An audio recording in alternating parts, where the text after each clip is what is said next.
কারওয়ান বাজার সরিয়ে নিতে যাত্রাবাড়ী ও গাবতলীতে আড়তদারদের দোকান বরাদ্দ দেওয়ার কাজ হাতে নিয়েছে ঢাকা উত্তর সিটি কর্পোরেশন। নির্ধারিত সময়ের মধ্যে না গেলে নতুন জায়গার বরাদ্দ বাতিলের হুঁশিয়ারিও দিয়েছেন মেয়র। গাবতলীতে যেতে না চাইলেও যাত্রাবাড়ীতে যেতে আপত্তি নেই ব্যবসায়ীদের।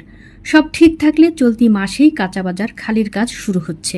শত বছরের পুরনো কারওয়ান বাজার সরিয়ে নেওয়ার ঘোষণা এবারই প্রথম নয়। এর আগেও একাধিকবার এমন ঘোষণা আসলেও শেষ মুহূর্তে আলোর মুখ দেখেনি।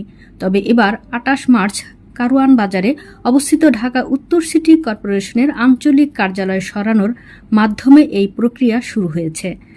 কারওয়ান বাজারের ১৭৬টি পাইকারি দোকান গাবতলীতে সরিয়ে নেওয়ার প্রস্তাব দেওয়া হয়। সেখানে মূলত উত্তরবঙ্গ থেকে আসা পণ্যের জন্য পাইকারি আড়তদের কথা বলেছে ডিএনসিসি। তবে ব্যবসায়ীরা যেতে চান যাত্রাবাড়ীতে। ঢাকা উত্তর সিটি কর্পোরেশনের মেয়র আতিকুল ইসলাম জানান, কাঁচাবাজারের পর পর্যায়ক্রমে মার্কেটের অন্যান্য দোকানও সরিয়ে নেওয়া হবে।